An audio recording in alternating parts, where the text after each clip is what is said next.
Bonjour aux éditeurs du site de la Fédération Jalmalv. Je me présente, je suis le docteur Gabriel, à la demande de Jean-Claude. J'y ai choisi le professeur Xavier, pour vous faire une formation gratuite sur la plateforme WordPress.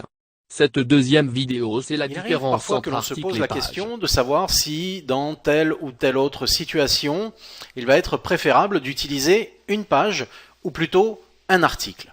Alors dans cette vidéo, nous allons aborder ensemble les différences fondamentales entre les pages et les articles que vous pouvez publier sur votre blog WordPress de façon à faciliter votre choix. Et tout d'abord, un peu d'histoire. Si la possibilité d'ajouter des articles est disponible depuis la naissance de WordPress, la possibilité d'ajouter des pages n'a été introduite qu'à partir de la version 1.5 du script de WordPress en 2005.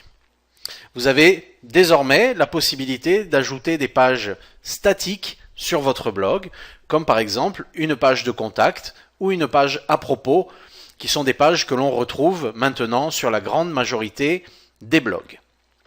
Une autre différence, par exemple, c'est que si les pages sont des éléments à contenu permanent, les articles, eux, se présentent plutôt sous forme de séries de contenus qui sont organisés de manière chronologique, généralement du plus récent au plus ancien, avec le plus récent en premier, en tête de liste. Bien entendu, ce sont des réglages que vous pouvez effectuer au niveau de votre zone d'administration.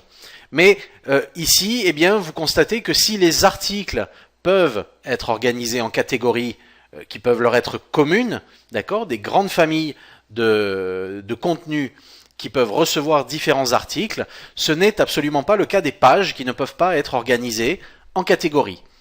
Les pages, elles, par contre, peuvent être l'enfant ou le parent d'une autre page, ce qui permet de les organiser dans des menus et des sous-menus, ce que nous verrons également dans une vidéo ultérieure.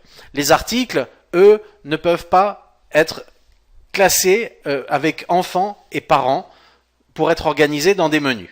Les articles peuvent contenir des mots-clés et être rangés dans différentes catégories. Ce n'est pas le cas des pages. Vous pouvez, pour vos pages personnalisées, utiliser des templates, des modèles, alors que ce n'est pas non plus possible pour les articles. Les articles peuvent être de différents types, peuvent être des articles audio, des articles vidéo. Ce n'est pas le cas des pages.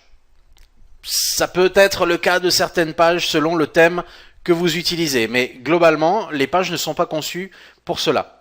Vous pouvez par contre créer autant de pages ou d'articles que vous le souhaitez. Les articles apparaissent dans le flux RSS. C'est une des différences marquantes là encore entre articles et pages. Les pages n'apparaissent pas dans le flux RSS de votre blog. Alors, vous avez là un aperçu des différences fondamentales qui existent entre les articles et les pages. Et vous savez désormais, en fonction du type de votre contenu et de ce que vous voulez en faire, quel est le type de contenant que vous allez pouvoir utiliser, page ou article. Je vous retrouve dans la vidéo suivante et en attendant, je vous souhaite une excellente journée.